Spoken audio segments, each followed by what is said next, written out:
How's it going, everybody? This is the Dirt Bike Channel podcast. I'm your host, Kyle Brotherson. Super excited about today's podcast. I brought back on Sam Bennion. He's one of the local boys here in Utah. Fantastic rider, super good guy, and he's a thinker. He is just as into dirt bikes as just about anybody else. And he loves it. Like one of the cool things is just there's so many people in this sport that are so passionate about it and think through things critically and try new things and are always trying to like push the limits, you know, within reason. Obviously, he's a family man. He's a business owner. He's a father. He's got obligations that he can't just like throw all caution to the wind or whatever. But he's a big time adventure guy. Loves motorcycles, loves dirt bikes, loves adventure riding, as well as single track riding, and just an all around good guy.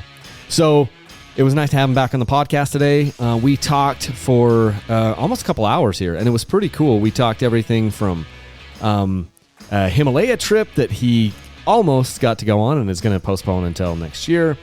We talked about KTM 500 XCFWs, even though neither one of us has ever owned one. Like, how ironic is that? We also talked about electric dirt bikes. Sam has recently put a bunch of time. He bought a KTM Freeride, and he's kind of changed his opinion on electric dirt bikes, and you'll have to listen as to why, because it might surprise you. And then we also go into factory suspension. He's kind of changed his mind a little bit, and he's become converted to like more spending the more money on like say like a WP cone valve, fork, and track shock. And so we'll go into all that. So super fun. I'll jump right into it. If you want to support the podcast or what we're doing here, though, the best way to do it is to use my links to Rocky Mountain ATV. You can find those links over at my website, dirtbikechannel.com, or in the description of most of my YouTube videos.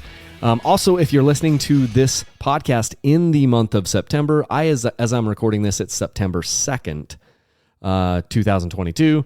And for the month of September, I am giving away 2 dirt bikes. There's my 2022 KTM 250XC and my 2022 Sherco 250 SE factory. So both of those dirt bikes are up for grabs in the month of September here. Go to my website, dirtbikechannel.com, and get yourself entered to win those bikes. And I think that's all I've got for you for the intro. So let's bring Sam in and let's chat. Sam, thanks for coming down into my little podcast office here. It's been a minute. How you been doing? Doing well, thanks. What have you been up to since the last time we talked? Just riding and breaking your wrists and whatever? Yeah, so I came over today with this on. You saw that I had fractured my scaphoid. I think that's how they pronounce it, scaphoid. Fractured that on a ride. Nothing crazy, just went through a spot where the trail had kind of overgrown. Couldn't see the trail, hit a rock in it, and it deflected me off another rock. And next thing I knew, I was gasping for air. You ever knocked your wind out of you so hard that and you're just... It's been a minute since I've done it on a bike, though. But that kind of felt that I actually had plans, Kyle. I was supposed to be right now in India riding the Himalayas. Are you kidding? And I had set up a trip and put a deposit down, and so that fouled that up. So in the Himalayas? In the Himalayas. So this was not on our list of things to talk about, but now I feel like there's only one thing we can talk about now. What were you gonna do? Like, what was this trip supposed to be like? So a set of friends and we had set up with a guide where you go over there and they provide the bikes, and we were going to go through the northern part of India, and they have the highest passable or motorized pass that you can go over, 19,000 feet. Plus, you've seen all these probably pictures of these sheer cliffs with rivers below and windy roads, and just go see some of that country and experience that. So we had set this up to go, and then this happened. So, how long was this trip supposed to be? Like, is this going to take like 2 weeks to do it? 3 weeks. Because you've got several days of travel on both sides of it. Absolutely. What types of bikes were going to be involved? So they were providing the bikes, and they were just the Royal Enfield Himalayans. So they're by no means a real dirt bike, but it was 3 weeks of you'd go to a village and camp, or you would stay at their place. They'd have a place you'd stay at, and so it was kind of this real backwoods real adventure, which is kind of what appeals to me. It's not Yeah. the touristy thing. It's you fly to New Delhi, and then you take another flight up north, and then you just ride. Wow. That sounds amazing. I don't know if I would dare to do that though. Himalayas. Wow. 19,000 feet. It's amazing that the bikes, I mean, I don't know how well they would run at 19,000. That's kind of the adventure. They had actually sent some pictures and said, hey, we've had instances where we wake up and there's 2 feet of snow. And so, it could be whatever. And I think that's what appeals to me. I like to adventure ride, Kyle. So you just want the adventure. So the adventure is it. So it's not so much going and get the fastest, hottest machine. It's just going somewhere different food, different people. So you'd just be wearing like backpacks, or how would it? No, they have a van that a support van. Van, yeah. See, now you're speaking my language, because I'm sitting there thinking if I was going to have to ride and carry everything on some random bike that, somebody in Pakistan set up or whatever. I guess it would not Pakistan, but wherever. Oh, wow, this is incredible. Well, you're more optimistic than my wife was. She was not so thrilled about it, but after as long as we've been married, she's kind of like, you do your thing there and just come back. Just come back. That's what she says. It's funny because I get all these people asking me on email, not all these people, but I get people all the time saying, how do I get my wife or my girlfriend into dirt bikes? And I'm very hesitant. I'm like, are they showing a lot of interest? Because it sounds like with you, like the relationship with you and your wife, it's all, you have your thing that you do over here. You probably have multiple things, but dirt bikes is a big part of what you do kind of on your own. You don't dirt bike with your wife, right? Well, so I tried to go this way. So I bought her a KLX 140 and put a recluse on it. And, we'd do these family trips, and she'd go on a razor, and the kids would kind of, they'd follow me around on their bikes. And then she's like, I'll get out with you guys. So I jumped on that. She said that, and I went and bought a bike. It wasn't even like, let's talk about it. She gave me the slightest green light. I got her a bike. And so we went out on a few trips, but I'm quite aggressive in nature, and she's not. So it's not a great fit. It's just not. And when you try to force something, and I don't do this with my kids. I love to ride, obviously, right? But I don't try to force my kids to go out. I, invite them. I have a boy that it's okay, but it's not really. So I don't try to force it because I don't want to sour them, So. Yeah, I'm in the same boat. Like my boys, they really like riding, but one of them is so into basketball right now, he hardly ever rides. It's like once a month or once every 6 weeks I can get him on the bike, Yeah, so. And I'm not trying to force him. I'm like, he's really into basketball right now. I'm just going to let him do that.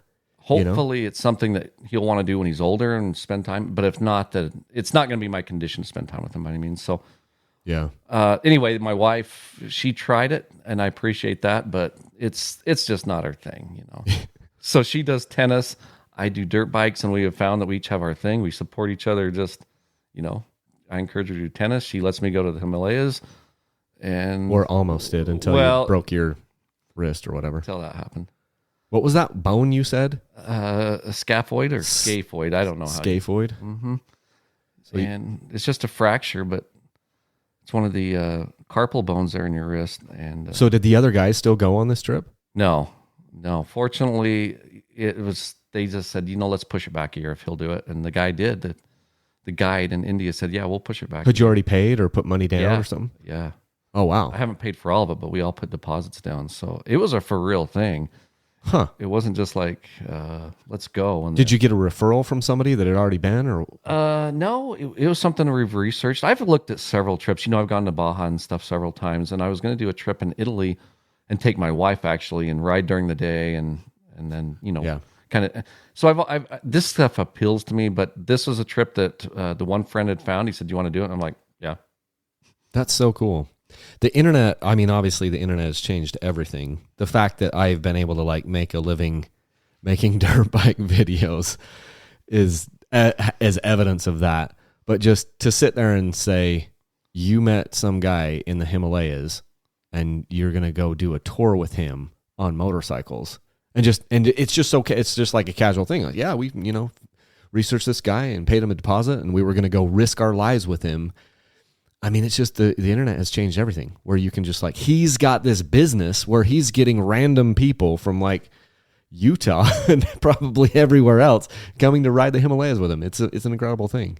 Yeah, it is. And, but I've had a lot of people reach out on times and say, let's go ride, and then met new people I never would have met. So yeah, there's pros and cons to everything. But meeting people, I like meeting people.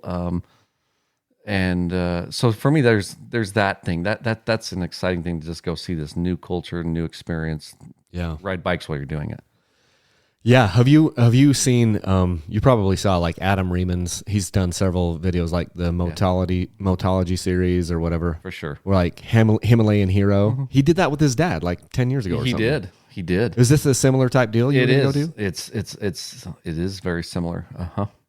Inspired by Adam Reeman. Well, I wouldn't say that it necessarily was, but that kind of stuff definitely has that piques my interest, that stuff. So, but I mean, when it's all said and done, Kyle, at the end of every year, I look back and my memories aren't going to work. It's these trips, that we take on our bikes and with family, and it's these things we go and experience. That's what I remember. It's not, the 3 weeks I would have been working here like I'm going to be, right?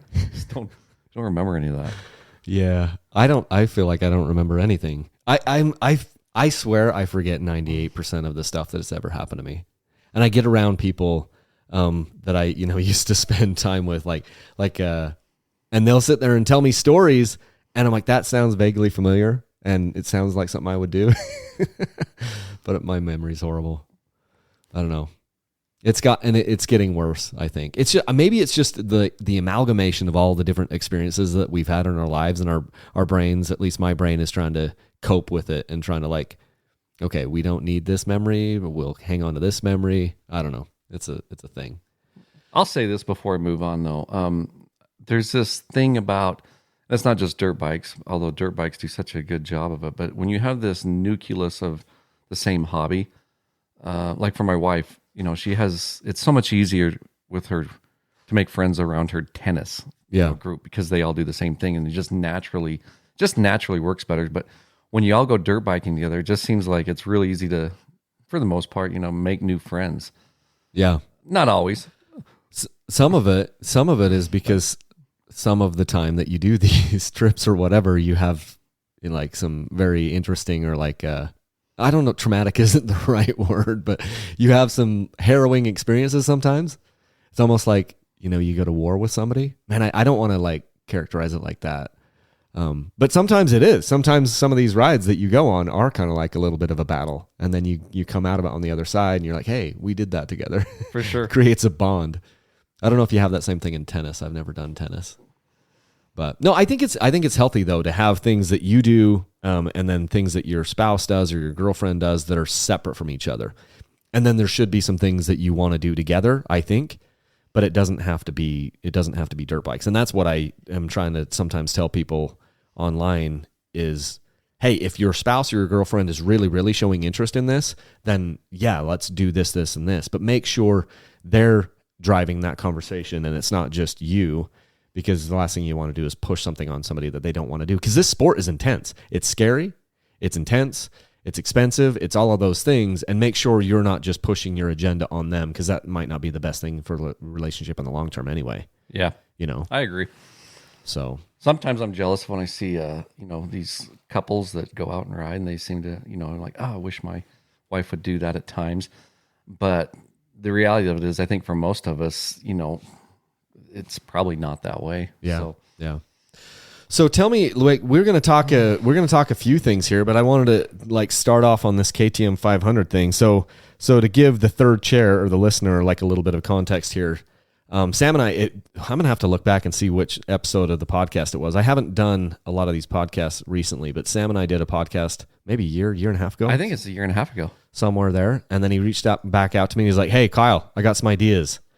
I can't ride right now, so let's talk. Yeah. He's like, I got some ideas. And I'm like, yeah, let's do it.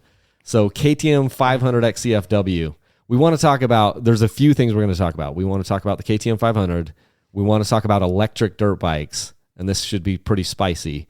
And then even factory suspension. And it's interesting because both of us right now, I'm testing some factory suspension, some really expensive stuff that we'll get into. But let's jump into this KTM 500 because you're a 300 two-stroke guy, so What are you going to try to convert me over to like 4-stroke enduro stuff? So here's a video that you could make. Here's the thought: is I don't have a 500, but I said in my email to you, I said I think if you had to pick one dirt bike, just one, that would do it all, I think the 500 is the bike. So I'll preface it with that, and this is why I think that. So I adventure ride. So I have a KTM 890, and then I like to ride on single track. So I have a couple smaller bikes. Actually, I have 3 right now. When you say smaller bikes, you're talking like a 302 stroke? Yeah, so I have 2 302 strokes. I have a 350 4-stroke for single track stuff. And most people look at these 500s. And the reason I say this, though, is the guy that I ride with the most in some of the most gnarly stuff that I ride, he rides a 500 XCFW. And I'm absolutely convinced that bike will do the gnarliest stuff. It will do anything. Does he have an auto clutch on it? No. He's very good on the clutch, keeping it running. He's done both, but he's a great rider, is what it is. So he doesn't ride with an auto clutch. The bike will do it. It absolutely, hands down, will do the gnarliest stuff. I've seen it time and time again. And so I know a 500, and this isn't XCFW. So there's there's the EXC, which I wouldn't get, but that's just me. That's a street legal bike. And there's a lot of, without going down that road, but I think the XCFW, in my opinion, for single track riding is the best. But you could, we mentioned Adam. Adam took some of these bikes. Adam Riemann took some of these bikes from Austria all the way to Jordan, right? So you can take a 500 and you can dual sport it, and a ton of guys do. In fact, that's probably its most, when people think of 500s, they probably think of that is its purpose, right? Not as a single track weapon. But I think if you had one bike, in my opinion, you could do single track, you could do dual sport, you could do adventure riding on it. It could do it all if you only had to have one bike. Do I think the 500 does everything as well? I mean, that's debatable. Do they even make the XCFW anymore? They do. So the XCFW went away, and then it came back, and so the XCFW has been reintroduced. And so you can get the XCFW starting in, I want to say, 20 or 19. You talking model years? Yeah. Because I'm looking the 2023 lineup on KTM. They're only showing a 500 EXCF. They don't have the W. Maybe that changed this year. And that's for the 2023 model year. The listeners could correct us. I do know that KTM for 2023 came out with a 450 XCFW, which is brand new. Yes. There's a 450 XCFW 2023. But typically the 450s have been hotter motors, and I would have the 500s I've been on have been much more mellow and more single track friendly. Because of that longer stroke, they're definitely more tractory with a wider, power band, yeah, for sure, than a 450. It doesn't hit quite as aggressively. But yeah, I see what you're saying though. I mean, so is part of your, not to cut you off, but is part of your argument, because I could make the same, I think we could both make the same argument about a 302 stroke being super versatile, but I think what you're going to say is, well, you can do adventure riding on a 500 as well. Yeah. Right. So there's exactly. there's the part I love, which is the single track and hard enduro stuff or soft enduro or whatever. And then you could technically go take your 300, 2-stroke to the track and all this other stuff. You could ride motocross with it. What you're going to say is, yeah, and the 500 can do all that. And on top of that, you can go do adventure riding. Yep. With it. And if you're going to lump all of that in, then I'm not going to argue with you a 500, because if you're going to go do Baja, Baja, Mexico or whatever, or if you're going to go do a lot of these places where there's hundreds of miles involved, a 500 is going to be better. Where it's a 500 4-stroke, you can put, pump gas in the sucker. It has power for days. And it's not as heavy as some of these other bikes. Like you were talking about some of these bigger adventure bikes, like 890s or whatever. Guys are running 1290s sometimes for adventure stuff, whereas this 500 almost feels like a mountain bike compared to like these bigger 1100, 1200 street bikes, right? Right. And I mean, so I have, when we went to Baja this last time, we had a guy that rode a 500 with us. So I know that the 500 will do these longer, the problem with the 300, if you took it down the road to adventure ride, you're going to blow it up. It's just not going to do it. but the 500 has enough oil capacity. Just because you're high RPMs at low throttle opening, so you're not getting a lot of oil in there after 40, 50 miles. Yeah, I don't think, I mean, your motor, you just can't run a 300 wide open down the road for hours. It's just, I don't like taking any of these two strokes down the road for more than 10 miles. Yeah, just no doubt. it just feels like the two stroke motor is made to modulate, like blipping the throttle, whereas four strokes are made where you can hold it wide open, or just hold it open at a specific RPM. Like, it just seems like two strokes don't want to stay at 1 RPM. They're always trying to like either climb above it or climb below it. So no, I get what you mean. People are always asking me like, how do I street legal my two stroke? And I'm like, well, why? Just get a four stroke. If you want it to be street legal, just go get a four stroke. So I don't know that. I mean, this is kind of just a discussion point. I don't own a 500. So here I am promoting it. I don't own one. I don't plan. I got a 350 that I ride, and it's an XCFW. And you got the baby version of it. I got the baby, and it's got the least amount of hours of all my bikes. But I do have a four stroke. I ride it. I like it. But do you really like it, Sam? Because I say the same thing. I mean, I had that Honda 450, CRF 450 RX and the 250 RX, and I sit there and I say, no, I love that bike. I love it. But then, here's the thing. If you and I were going to go ride today, like if we were going to go ride after this podcast, would I take my KTM or my Honda CRF 450 RX, or would I take my 300 XCW or my 250 XC? If I knew I was going with you, there's no way in hell I would take that four stroke. You know what I mean? So my question is, do you really like your 350? Well, or are you just saying that? It is an inside joke a little bit. But we are on odds right now because it was on the 350 when I broke my wrist. Oh, goodness. So we are at a little bit of, but I have it. That son of a, it ruined your whole summer, like your plans. It took the Himalayas away from you, and that's a four stroke problem. I guarantee that wouldn't have happened with a two stroke. There's no way. No way. But seriously though, because I've got other friends that say this, like, "Oh, I love that." Was a little tongue in cheek there, in case anybody's taking that too serious. They have their four strokes, and I'm going to alienate a lot of people, but you guys know who I'm talking to. You guys know, like, we sit here and we love our two strokes or whatever, but we want to sound like we're sophisticated and whatever, so we go out and we buy these four strokes, and it's almost just like it's like punching a ticket. So my question is, what do you love about your 350? Like, you say you love it. What do you love about it? I'll tell you what I do like is, and this is serious, all right? There's left shifting on that bike. I can rev that thing out way more than I do on my a two-stroke. So you can just rev it out. Stay in third gear or second gear. Go longer, so there's less shifting. So that's nice. Does it have the power that the 300 does? No.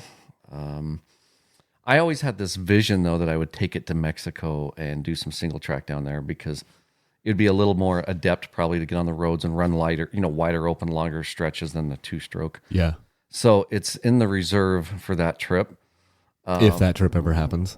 Now we're buying motorcycles for theoretical trips, Sam. I just want to tell you. A problem with this? I'm with you, though. I'm fine. I'm just giving you a hard time.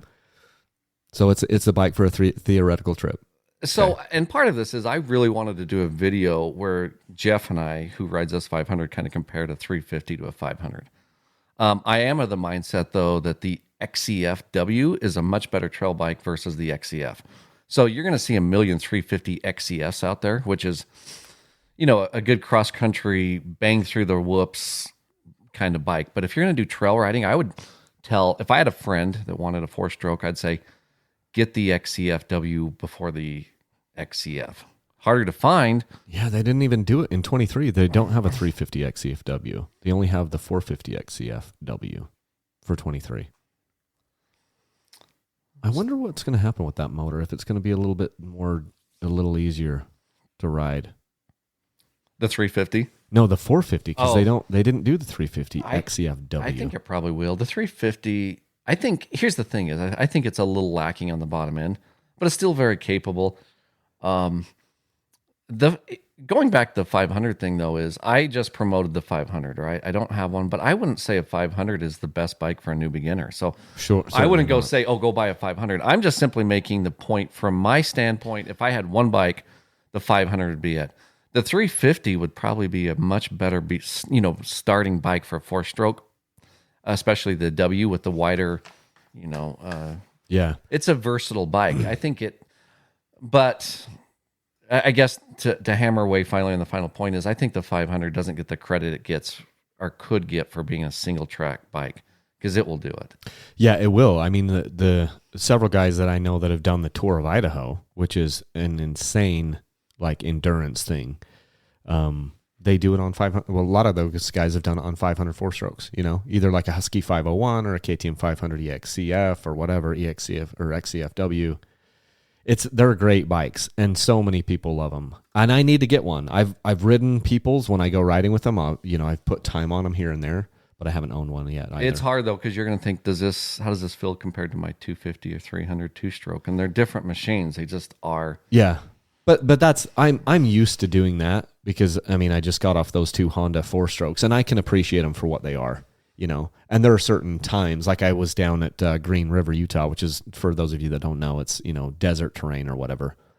And I was riding my 450 one day down there, and I thought, this is exactly what this bike is made to do, and for this type of riding, it's better than my 300 2-stroke. Now, do I have more fun on it? That's debatable, but is it better overall? Yeah, I think it's better. It's made to get out here, stretch its legs, go fast, climb hills, climb crazy big hills, and you have power for days. And like you said, without shifting a ton, you can stay in one gear and just wheelie all the way up a hill, and then click into fourth and wheelie up the hill in fourth gear, and they have just so much power. So I am of the opinion that all these dirt bikes have their strong suits, and you just have to see if what it's designed to do is that the type of riding that you want to do. Because you mentioned, if you just had one motorcycle, a KTM 500 XCFW would probably be it.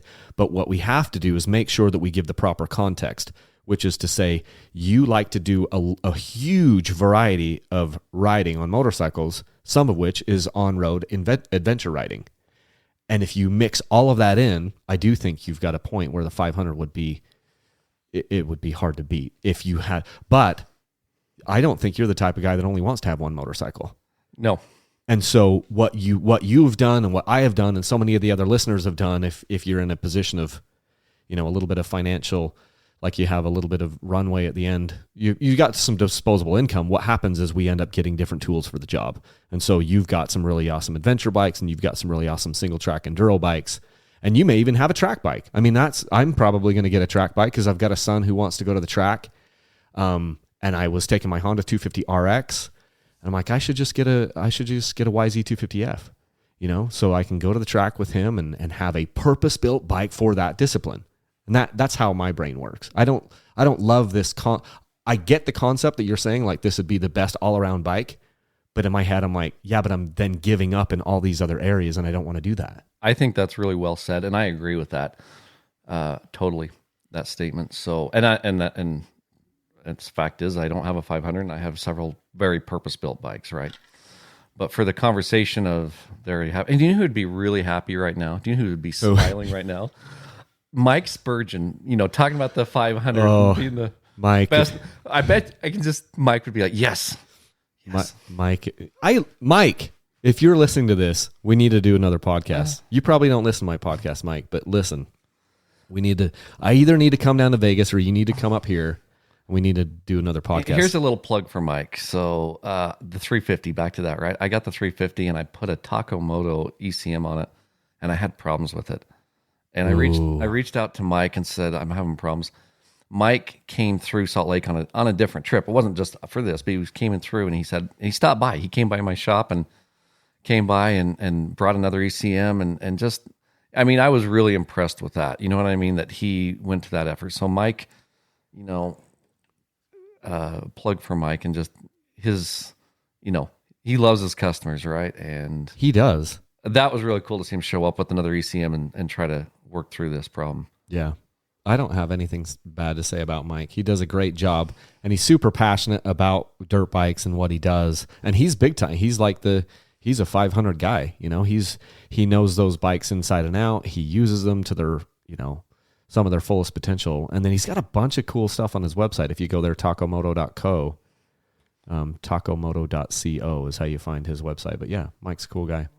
And he would love that discussion. I'm sure he would love to be chiming in right now. You have a lot more ad about this 500 thing, but it would be if he was here, we couldn't get a word in edgewise. He would just be like, he'd be like a kid in a candy store. He'd have to take his medication or something to get it. Oh, Mike, we love you. So yeah, need to do a podcast with Mike. So what's up with electric dirt bikes? What's your take on this? I get a lot of questions about electric dirt bikes. I have put on order a Stark Varg. I ordered a Stark Varg, which do you know what that one is? Well, I've done the same thing. I've got one on order. Oh, so everyone's got one on order. But it sounds like you have a KTM free ride. So tell me about that, and actually, before you tell me about the free ride, I want you to tell me, is electric the future or is it not in dirt bikes? So I think, my opinion, this could get you some hate mail. I don't think it is for a long time. No. And this is why. So I got a free ride, the electric free ride. It's a 2022, so it has the upgraded battery on it. But there's two problems I see with electric bikes. You don't have the range. So the rides we'll go and do, Kyle, right? We could do some 70-mile rides, 80-mile rides, and you're never going to get that on an electric bike. Never. And the battery technology is going to have to improve so far before that ever happens.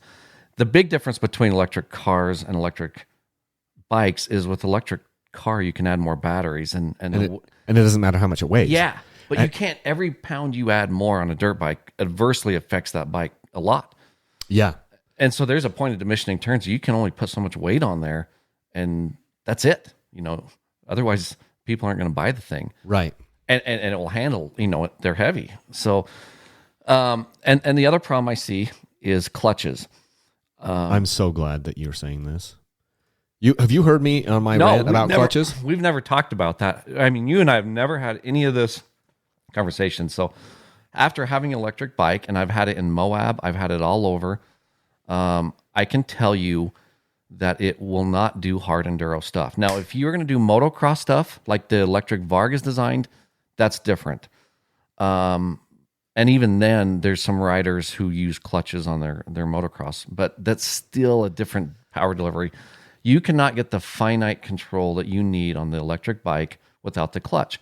And I don't see manufacturers really scrambling to put a clutch on because it adds a lot of weight and complexity to that system. So do I see it the future? Maybe way out, but before it's the future for hard enduro, let's classify this, right, Kyle, that it's for our kind of riding, hard enduro riding, you've got to have a clutch and you got to have a lot more battery. And even if you had, so here's people are like, well, bring a spare. Well, the problem is, like on the free ride, the most expensive part of that bike is the battery. It's $4,000. So even if you went to Moab and you did several rides, how much does it weigh? So that bike weighs 250. No, how much does the battery weigh? Yeah, 60 pounds. And can you hot swap it? Can you just swap it out? Yes. So you're telling me the solution, Sam, is to haul a 60 effing pound battery in your backpack to extend the ride a little bit. It's not going to happen, is it? That's why I'm saying you're not going to see until battery technology is so much better, you're not going to have electric dirt bikes. Are you serious at 60 pounds? Yeah. Did you buy one? No, but I've looked. I mean, so they're 60 pounds and they're $4,000, and you're going to get. So let's go back to the KTM free ride. The number one question always I get on the electric bike is when people say this, well, how far do you go? The problem with that question is it's really, it depends if you're riding in sand, how much uphills you're doing, and how you ride it. However, to simplify this, I have found the way I ride it is like I ride my 300. So I don't hold out. I don't put it on the second mode. I don't put it detuned. I don't try to see how far I make the battery go because I have no interest in owning a bike that I can't ride the way you want to ride it. Absolutely. You just want to ride it in its high performance mode. Right. If it's not high performance, what in the hell are we doing? Right. So I get 17 to 22 miles on that bike. That's it. And so have you pushed it back to the truck? Like, how do you know? I've had these moments where I'm going down the road, like trying to breathe backwards to hopefully get a little bit more thrust, right? I mean, literally, the thing's flashing. It's at 5%. So it's a real thing, this fear of running out of battery. What's the acronym for that? Oh, it's not fear of running out of battery. Yeah, I would have to do that. These Tesla people, you hear about them having this anxiety because they're running out of... Hey, and before I jump in, I actually own a Tesla. So I've had a Tesla now for about 7, 8. Well, I bought it in October. So we're almost 11 months on this thing. I bought the Model 3 sitting up in my garage, and I've been testing this electric car. I think the way it's happening in cars, there's not a whole lot we can do. Electric is coming to cars, but I don't think it's coming to dirt. Well, I agree with you on this whole dirt bike thing. It's just the battery is a huge limitation. We don't have the right battery technology to make this a viable thing other than for motocross. I think it can work in motocross, but it's not going to work in most of these other disciplines. It's certainly not going to work on a street bike. How you going to do this on street bikes? Here's the thing. So I did this little trip. My electric car is fine driving around town. It's great. My windshield is always super dirty because I never pull into like a gas station. I pulled into a gas station 2 nights ago and I felt super bad because I just pulled in there to use their little squeegee or whatever. Buy anything. I felt bad. I thought somebody was going to like punch me or in the face or something. But I'm like, look, I buy enough gas in my truck. It's fine. But they don't know that, But the electric car is great. But I tried to do a trip. I went to Zions. Okay. So I live up here in Utah County, went to do a trip in Zions. But I was staying in Apple Valley, which is out in the middle of nowhere. So what would happen is I'd have to go over to St. George, go to a supercharger, then drive 45 minutes to this little yurt thing I was staying at. Now the car's at whatever percent. And then I'd have to drive another hour into Zions. And then I didn't dare just go back to like the little camp spot thing. I had to go back to freaking, the supercharger in St. George. Point is, it added just going to St. George, which from where I live should be about a 4-hour trip. By the time to this little camp thing that we were staying at, it should have taken 4 hours. But because I was in a Tesla, it took 7. And the reason why is because I had to charge the thing twice at superchargers and then go out of my way to get to superchargers in order to make it happen. And I was like, that did not work. The only way that works on a road trip with a Tesla is if if the place that you're staying at has the ability to charge the car. If you can't charge the car overnight where you're staying, it's going to add a crazy amount of time. So coming back to dirt bikes, you're exactly right. You can't, this whole like, oh, let's just charge the battery. Let's swap the battery. You're going to have an electric generator everywhere you go. I mean, a gas generator to charge your batteries. So what are we even accomplishing here? We're still going to have gas to charge our freaking battery that's 4,000 pounds and 60 pounds and $4,000, and it gives you an extra 20 miles. This is not, that doesn't work. So let me flip the conversation here now. So we need to come back to clutches though, but go ahead. So we've just talked about all the problems with electric bikes. However, not all the problems. We've talked about some. Right. Thank you. So you'd think at this point in the conversation, you'd be like, well, I'm definitely not, and they're expensive. We haven't even brought in the cost of just the outright, a KTM free ride is $12,000. So you're looking at spending every bit as much as you would like, say, a 300 or any of these bikes. So they're expensive. You have very limited range. There's no clutch. However, I want an electric bike now. I'm not going to sell my free ride. Do you think after all of this, you'd be like, well, and here's what I have found is I've always been a little bit as an individual kind of dragging my feet on the electric movement. And it's not probably so much the technology is, there's a lot of reasons really, but I've kind of dragged my feet on the whole electric thing. Now that I have an electric bike, I want to have, I don't want to not have one. And what I have found is, this is going back to what I was saying, is I always thought, well, it's choosing. I got to have an electric bike or, it's kind of this either or. Like the electric bikes are coming to replace my 300 two-stroke. And that's not the case. They're not going, the 300 two-strokes, your 4-strokes, these bikes aren't going anywhere because you can't they just can't replace them. So I hope they're not. I don't think so, in my opinion.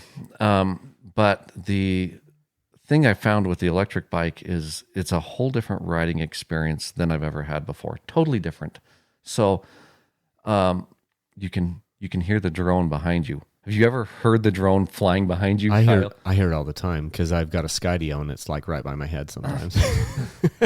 You get this whole, when you ride by feel, like you feel the rear tire slip. You feel it. When you ride electric, you can now hear it. Totally different. You hear the chain slap on the swing arm. You hear the suspension moving. You hear the whole environment around you. It's so immersive that when you do it, you're like, it's an experience all into itself. Like, wow. Here's what these electric bikes do so well is like I can take this bike out alone, go into the mountains, and just enjoy the environment like I've never enjoyed it before.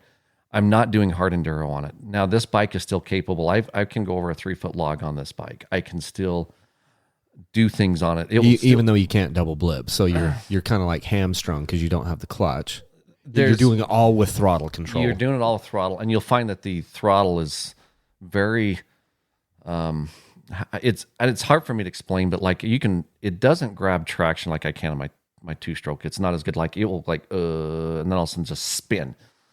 Like if you're in a real technical spot, so you got to I have to have a clutch. It just does not modulate the power as well. Maybe in the future, and the Stark Vargas, they're going to make it so you can adjust the power and the way that you can control it a lot better. Maybe that will improve. I'm sure it will improve a lot, but you still need a clutch. I can't pivot turn on that bike because I can't modulate the power enough to just bring it up and do a sharp pivot turn on. Yeah. It just can't do it. Yeah. The clutch is I don't know if it's, I have the two problems I have with them is just the range and the weight. The power storage thing is a huge issue, but then the clutch is, to me, just as big of an issue because just like you said, there's so many things. If you look at a trials rider, and I'm not a trials rider by any means. I own a trials bike, but I don't do trials.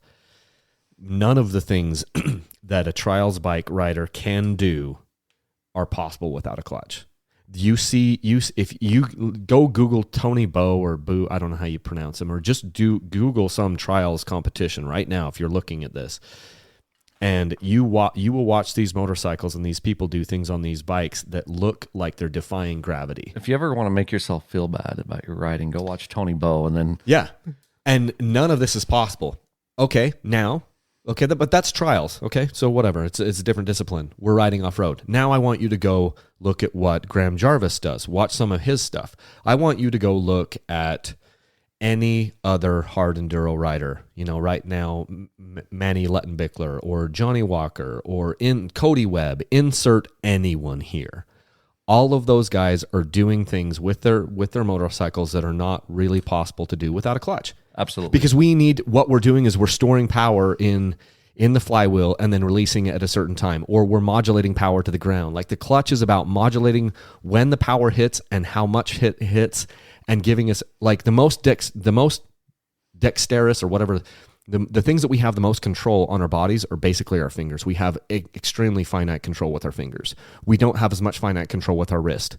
And so you're telling me I'm going to adjust my throttle and all my power with my wrist, which is also I'm having to hold my wrist so carefully because I'm also trying to control my whole upper body. And so I don't have that much modulation with my wrist on the throttle. If I'm twisting the throttle, there's dexterity there, and certainly maybe more than I have in my foot or my toe, but I'm bracing everything. I'm bracing my whole body.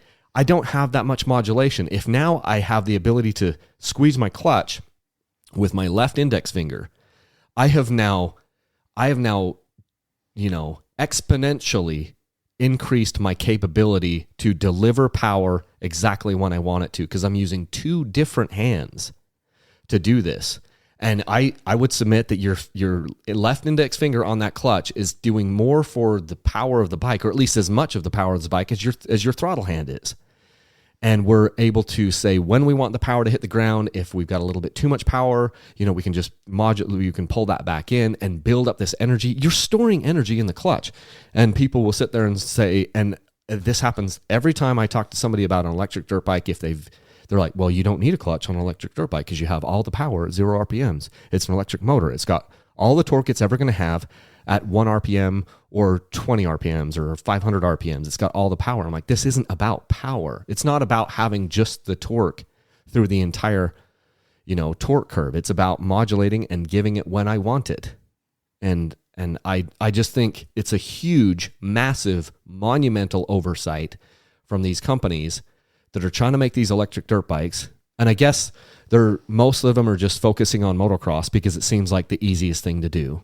And it's probably the right thing to do. I think if I was going to make an electric dirt bike, I would probably focus on motocross. It seems like it's the simplest thing, it's the most popular thing, and you're right by a truck. So some of these range issues don't really make that much of a difference. I think until the battery, I think manufacturers know this, but I think until they can fix their battery problem and get the range, then maybe the clutch thing will come. But I don't see it until the battery comes first. There's some companies that have done some stuff with clutches on electric bikes. So it's out there a little bit, not a lot, but the range has to change. And to change the range, you have to have you just can't keep adding weight. We've talked on this already, but the battery technology has to get better significantly. So I think we're a long ways out, in my opinion, Kyle, before we see it for hard enduro use. However, it's still an experience that's, as I was saying, this bike will still do a lot of technical stuff, but not near what my 300 will do. So not near that, but it's still very capable. In fact, it was more capable than I probably thought it was.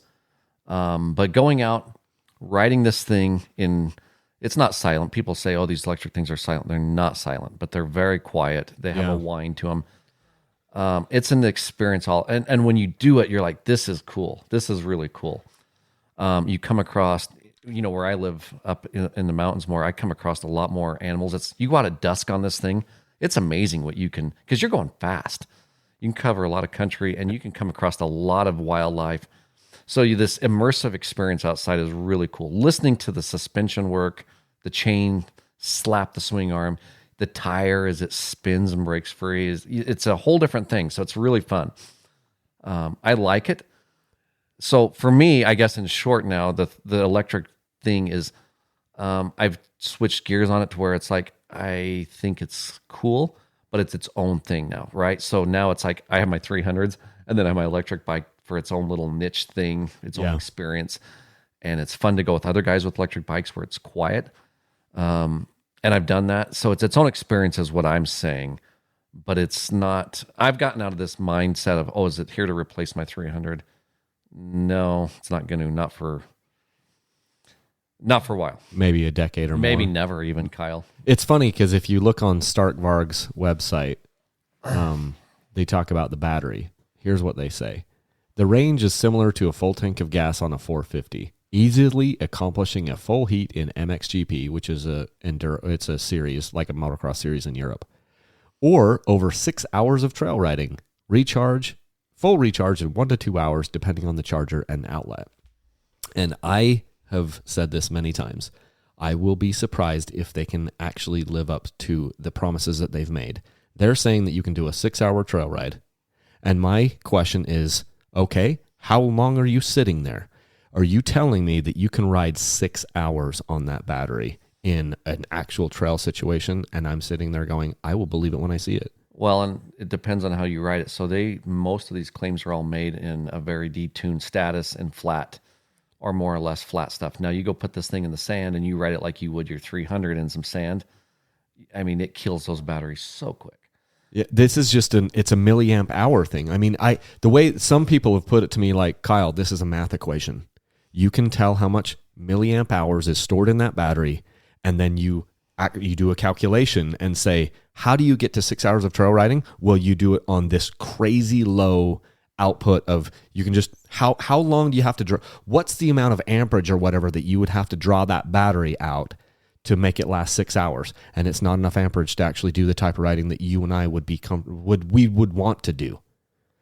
At least that's the way. So, but the only way to know for sure is to get it, and they've got to try to deliver this thing. Now that's another thing all on its own. I got an email from them a little while ago. You might have gotten the same email where they're like, "Hey, pushing back the we may miss our delivery date," and I'm like, "You're already way out." Here's another thing, Alta. They were an electric dirt bike company. What happened to them? There's been several companies, and I'm not like an aficionado on this, but I just know enough to know, like, it's hard to bring a product like this to market. It is taking millions and millions of dollars. Can they actually become commercially viable in the amount of time it takes before their investors are like, no, we're out. Like, you failed. What do you think? I think they'll make it. I do.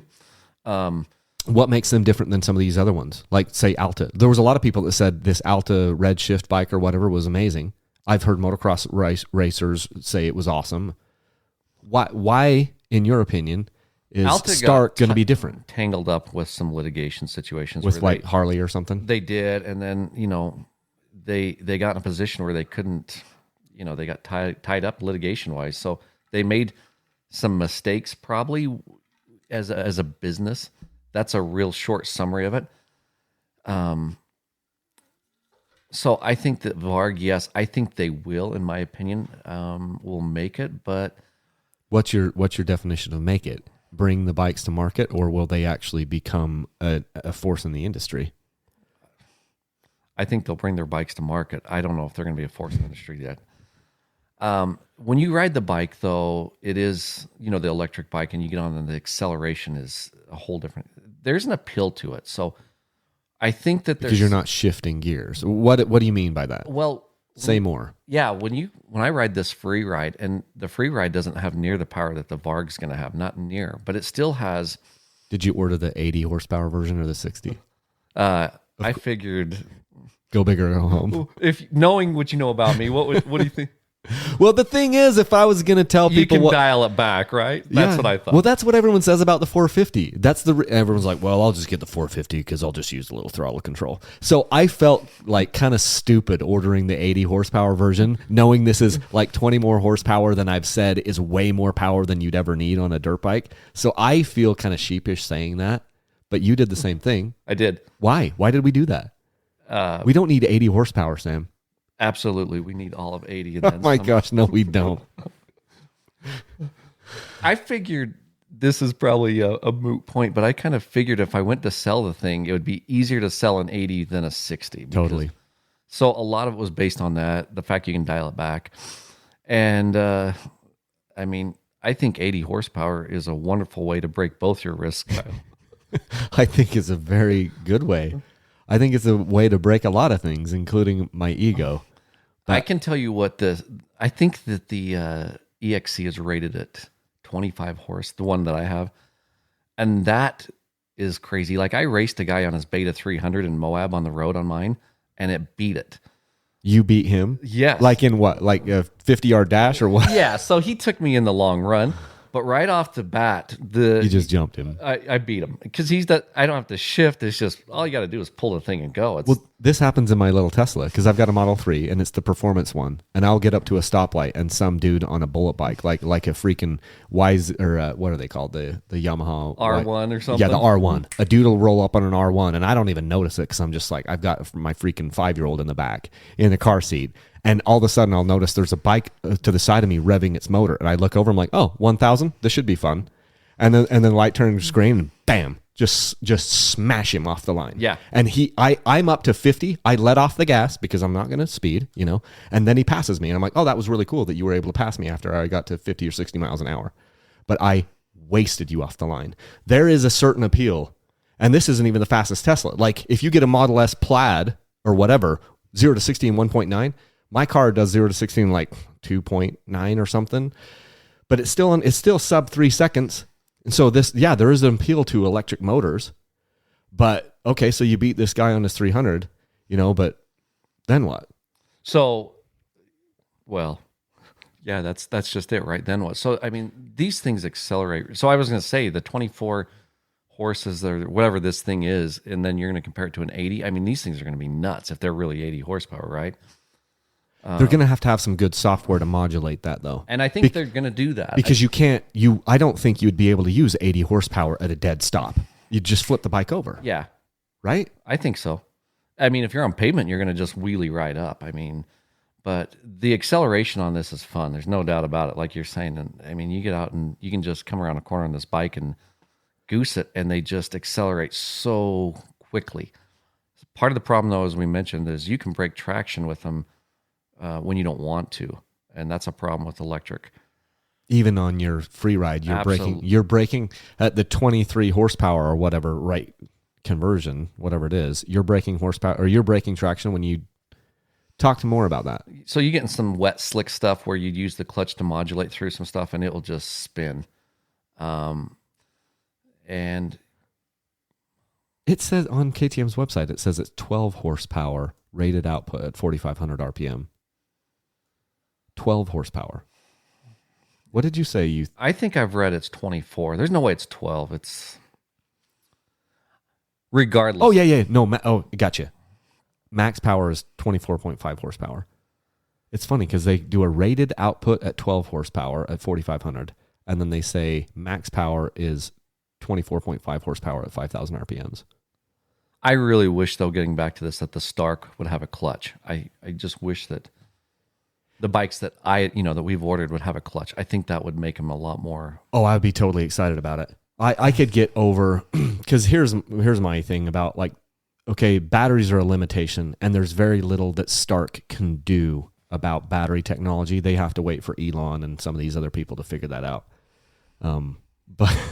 But they could make a fantastic dirt bike, and I feel like if they're going to leave the clutch off of it, it's almost like taking a sports car and saying, we're going to make it with 3 wheels.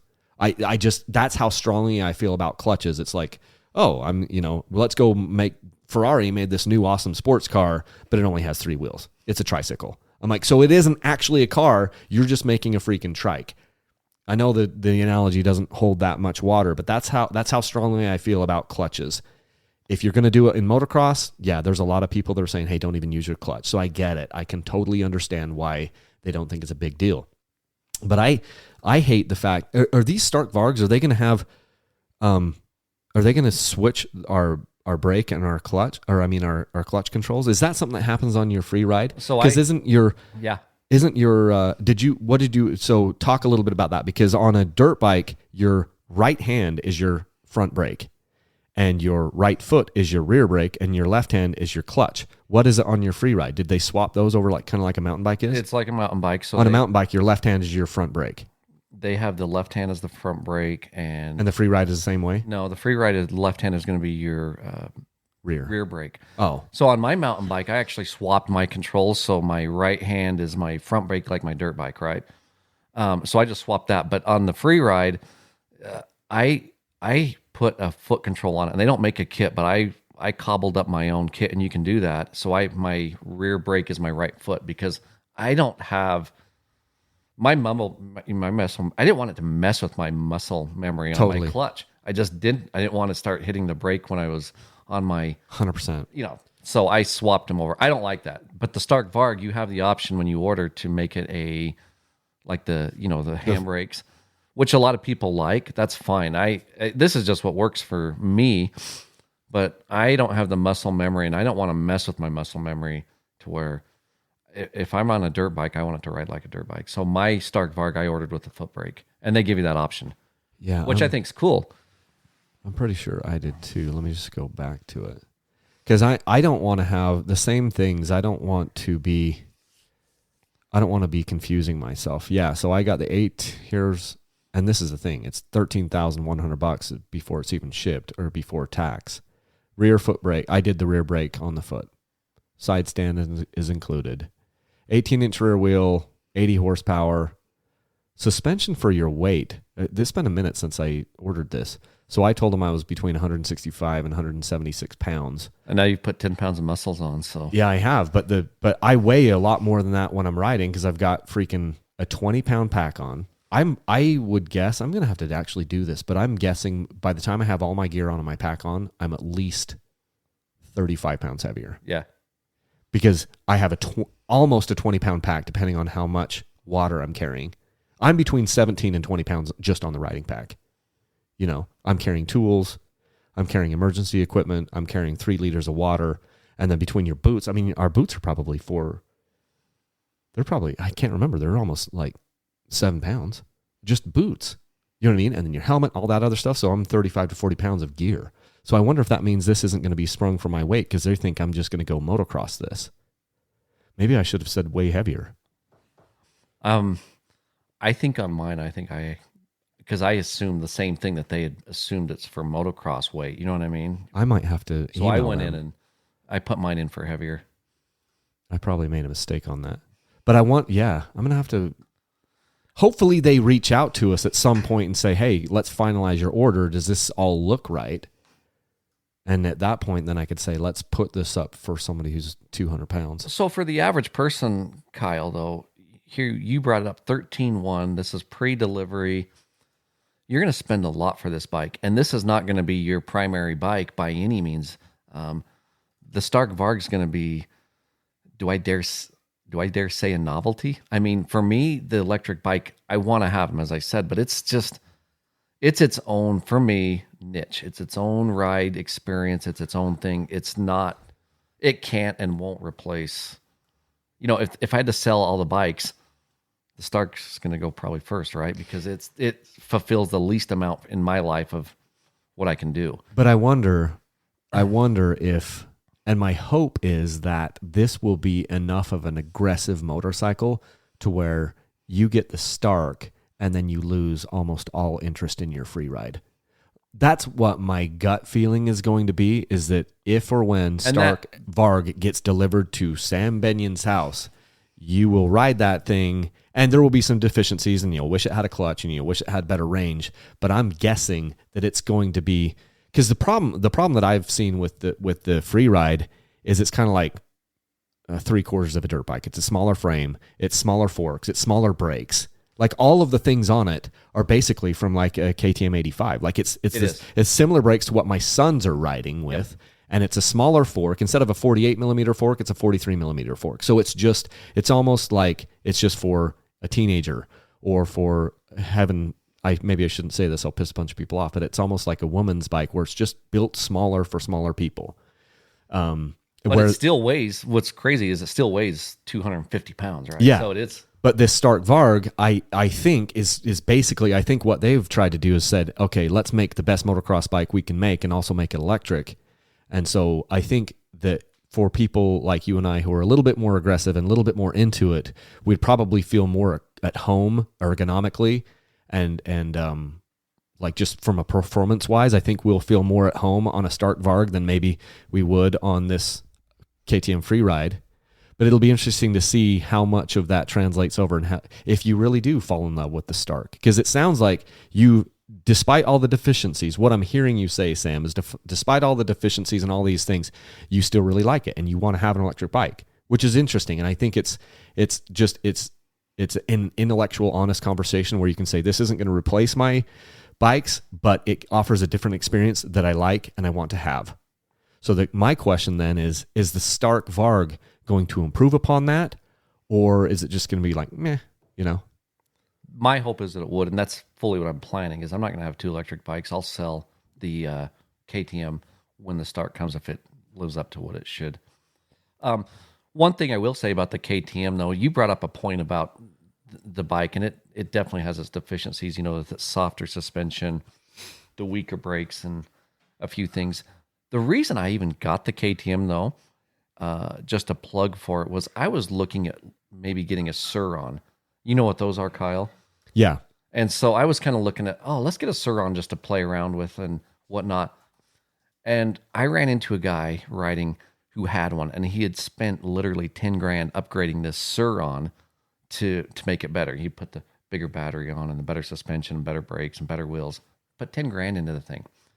The free ride, I got mine used, by the way. I got a smoking deal on it on the classifieds, and that's why I kind of got it. It's like there was a deal I couldn't pass up. But excuse me, sorry. But the deal is with that bike is I thought if you're going to spend $5,000 on a Sur-On, why not get a free ride that has way better battery, way more power, way better suspension, way better brakes. It has, here's one, a liquid-cooled motor, which most people forget. You get a Sur-On. The KTM has a liquid-cooled motor, which is a big deal.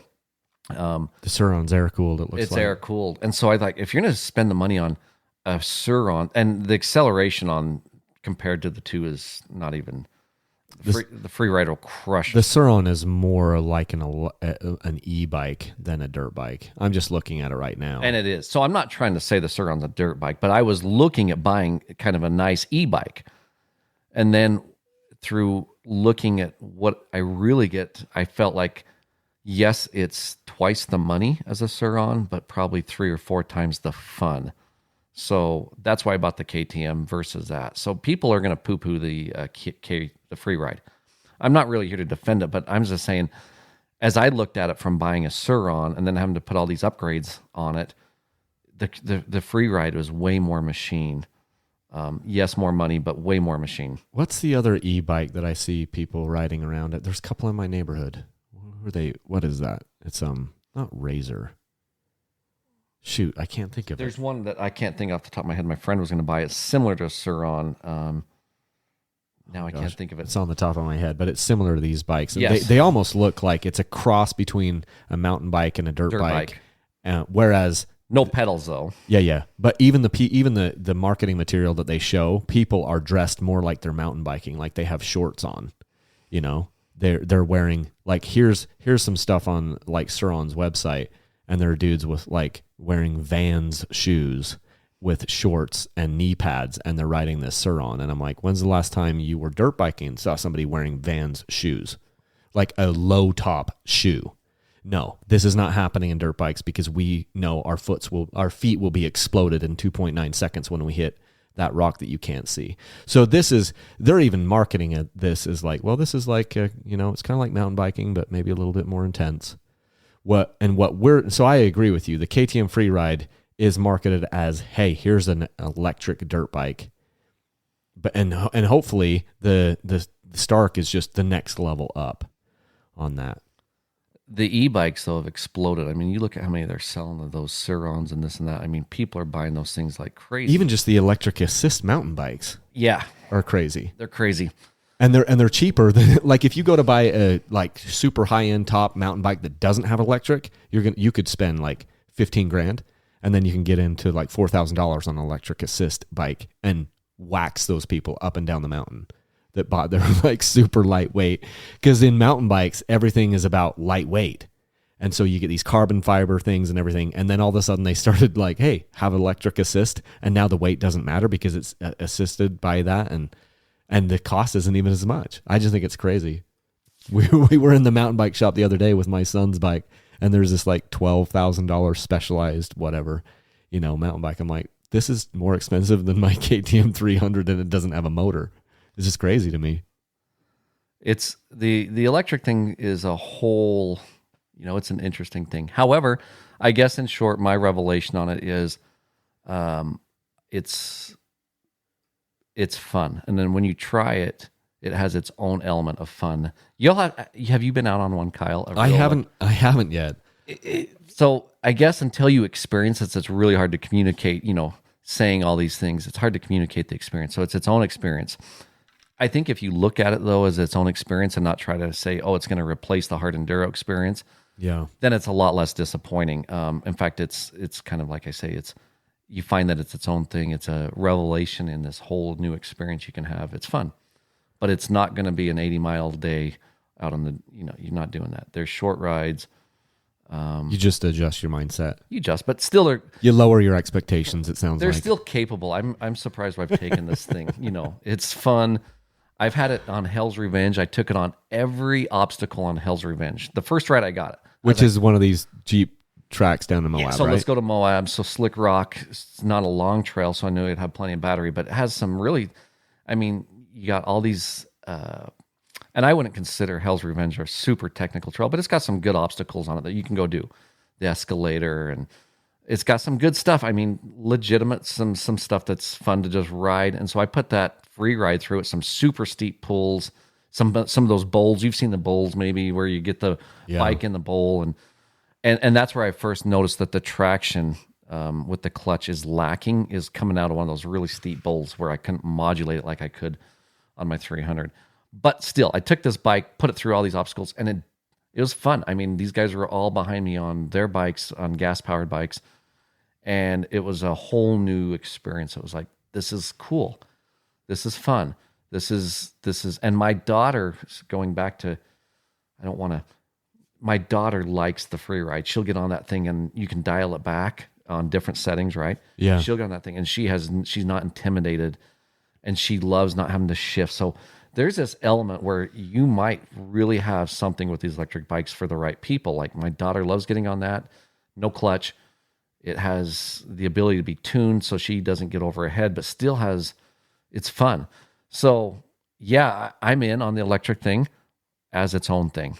I think you hit on an important thing there, which is you can make the bike so it's not scary. My daughter was never interested in doing dirt bikes that much. She has a CRF 125F that she'll ride sometimes, but it's because it's not intimidating. These other more aggressive bikes, the two strokes and stuff, they're always intimidating because they have a lot of power and they're loud. Whereas, this free ride, it isn't loud. No. And you just can hit these different engine modes or whatever, and then it isn't intimidating. And so that's a good thing for the sport, right? Get more people into it. And maybe some of these people get into it in the less intimidating side, and then they say, hey, I want to step up to these other things. So it's almost like it could be a gateway thing, or just like a really good, maybe electric, maybe one of the things that electric does in our industry is just gives a better entry level bike. What do you think of that? I think that's true. I hope so. I hope the other thing it does is, there's no noise. And so people don't get ticked off when you ride these things around the neighborhood. I've got some kids in my neighborhood that will get on their bikes with a pipe on them, and you can hear them from 10 blocks away, right? And yeah. I love bikes, but that's even annoying to hear, when people are just revving the guts out of their bikes through the neighborhoods. It does not help any of us. Right. And so you can get on one of these things and you can go through someone's backyard and you wouldn't even know. You know what I mean? They are... Go as fast as you want. They're stealthy. So I hope it helps in that regard. And Stark's plugging that they're going to get tracks reopened and this or that. So it's a good thing. I don't poo-poo the electric movement anymore like I did. It's a good thing. It's just not a replacement for... Yeah. I think as long as the manufacturers know this is, build an e-bike, but don't take away these other bikes. I think that is the big worry. It's a worry that I have because we've seen it happen before. The Japanese manufacturers stopped making two strokes because the industry started moving the four stroke way. So what happens if they do that now? They stop making the gas bike just because motocross is going electric. Like, that is terrifying to me. So you stock up. So you're going to go buy every 3-stroke or 2-stroke you can. I'm saying this tongue in cheek, right? I'm joking. But you get what I'm saying. That is the fear. I think it's my fear because we've seen it happen before, and it was just lucky that you had a couple of these like fringe manufacturers. KTM at the time in the 90s, well, especially in the early 2000s, they were basically still a very fringe boutique, almost motorcycle manufacturer, and they kept going with the two strokes. And then you had some other ones. You had Gas, and you had,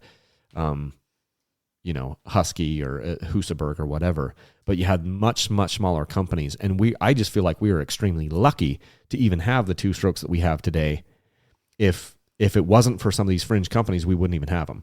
If we left it up to Honda, Yamaha, Kawasaki, Suzuki, the two-stroke motorcycle would essentially be gone. It'll be interesting after you get your Varg for you to look back on this conversation and the conversations you've had, and this thing, how close we were and weren't, you know what I mean? Yeah. I kind of think we'll be close, but maybe not. Yeah, I don't want them to abandon it. If all of a sudden these companies, these, corporations or whatever, look at this and say, hey, electric is the future, and then they just dump these gas motors, and especially because of like the environmental reasons that they have. Oh gosh. And we don't want to get into the whole battery talk. The battery talk is a whole other thing, but no one talks about that. And there's so much pressure against being bad for the environment, and these gas motors are demonized so much, and especially two strokes because you can see smoke coming out of the exhaust, so they look dirtier. I'm just terrified that if electric gets a little bit of traction, then these companies will just go all in on electric and not do any of this other stuff. And hey, maybe if they figure out the battery technology and they figure out the clutch thing, maybe in 15 years from now, you and me would be sitting here laughing at each other going like, remember how we were, resisting this. I mean, that's possible, but highly unlikely because of the whole battery technology. We haven't seen battery technology progress. If you look at computers have progressed like crazy, but batteries haven't. And the other thing I don't want to really go down this road because I don't think we have time, but California hasn't even green stickered, if you will, electric bikes. So in 2022, you can no longer ride a bike on public lands. In a 2022 bike, which would be probably your most cleanest and efficient bikes, they've outlawed, so you cannot ride on public lands. So all of a sudden you have this huge demand now for older, like a 21 3-stroke, a 21 2-stroke is really popular in California now because it can be ridden on public lands. However, a 22 can't. It's so ridiculous. Which is the same, as you know, a 21 and a 22 300 XCF or the exact W are the same bikes. However, my point was the electric bikes they haven't allowed. So where does all this make sense? And the scary part is California drives so much of the policy because even if you look at my YouTube views, like where do I get the most views? The United States. Where do I get the most views in the United States? California. It's a population thing, and California drives the narrative on so many things. And it's kind of scary. Maybe they'll change that in the future, but I would have thought that California would have said, oh, here's an electric dirt bike, go back into public lands, right? But they haven't yet. Yeah, I mean, it's a political discussion, but it's like, do these politicians who are making these things, what is their agenda? I think you could make an argument that they don't want anyone on a dirt bike of any kind, and they don't really care if it has a motor or not. There's so many of these groups that are trying to get all motorized travel off of public land. Yep. And these groups are well funded, and loud. Yeah, they have a lot of funds. And they sell a sexy story to their petitioners, which is like, look how beautiful this is. Look at Yosemite. Look at this national park Yosemite. Can you imagine if we just start letting people ride anywhere they want? And here they can completely destroy the whole thing. And don't you want this to maintain pristine? You want this to be pristine and maintained for generation after generation after generation. And if you let these motorcycles in here, the whole thing is going to go to hell in the handbasket, and they're going to ruin all of it. And that is a story that is easy to sell and resonates with a lot of people. We're not trying to ruin the land, but they'll characterize it like we are. We're either trying to ruin the land or we're trying to screw the environment. And it's tough. And you got a lot. That's a story that resonates with a lot of people, and they've got a lot of money behind it. It's scary. It's one of the reasons why I want to continue to do Dirt Bike Channel, is just to educate people and get more people involved in the sport, because there is money. There's a lot of money in the freaking OHV community. You can tell because they're buying these $30,000 razors, and then they're putting. Well, a razor might be $25,000, and then they're putting $20,000 in suspension upgrades, and there's a lot of money in OHV. But we're so disjointed as a community. We sit there and we bicker with each other. You and I are single-track dirt bike riders, and we're kind of fighting against the side-by-side community. What we really should be doing is banding together to fight against the Sierra Club and all these other organizations who are going to try to get us all shut down on all of public land. But we're sitting here fighting. Amen. Even fighting with the mountain bikers. That's a conversation I've had with mountain bikers is, okay, you're trying to get me kicked off this trail. Guess what happens? As soon as I get kicked off the trail, who's first in line to get kicked off it next? You. Because they'll try to get they're going to try to get the motorized traffic off of the trail, and then the very next thing is mechanized traffic, and that's you on your mountain bike. Because you've pissed off people too when you're ripping down. You're going just as fast on your mountain bike in some cases as I am on my dirt bike. And when you come around that corner and you scare that city council member right off the trail, they actually knew I was coming. They could hear me coming. For sure. But you were going just as fast and you were almost silent. And you scared them just as bad as I did, and you made them fall off the trail. You're also going to get kicked off this trail. It's not just me, buddy. So we need to be banding together as the entire OHV community, including mountain bikes. Anyway, that's a tangent. Should we talk about factory suspension? That was the other thing we need to talk about, is factory suspension. So Sam is now going to convince everybody within the sound of our voices to go out there and spend an arm and a leg on, I just suspension. realized though. I mean, this is probably gonna be a real long podcast, but whatever. I mean, people can start, stop, or not listen. But I realized this is your 100th podcast. Did you know that? I mean, it sounds familiar. It sounds right. And we're only an hour and 17 in. Plus, I got to do an intro on this thing. But you know what? I listen to Joe Rogan will sit there and talk to somebody for 4 hours. Yeah, true. And I've listened. I don't listen to them nonstop. I just stop and start. It's one of the great things about podcasts is it keeps your position, and then you get in the car, you watch, you listen, whatever. Then the next day you pick up right where you left off. So I think it's fine.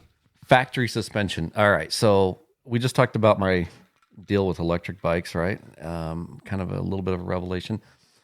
My thing on suspension is I've really struggled with suspension because I hear people talk about their suspension and they're very generally adamant. And I'll hear things like, I did this and it's made a night or day difference, or it's the best thing I've ever done. You hear these blanket statements all the time with suspension.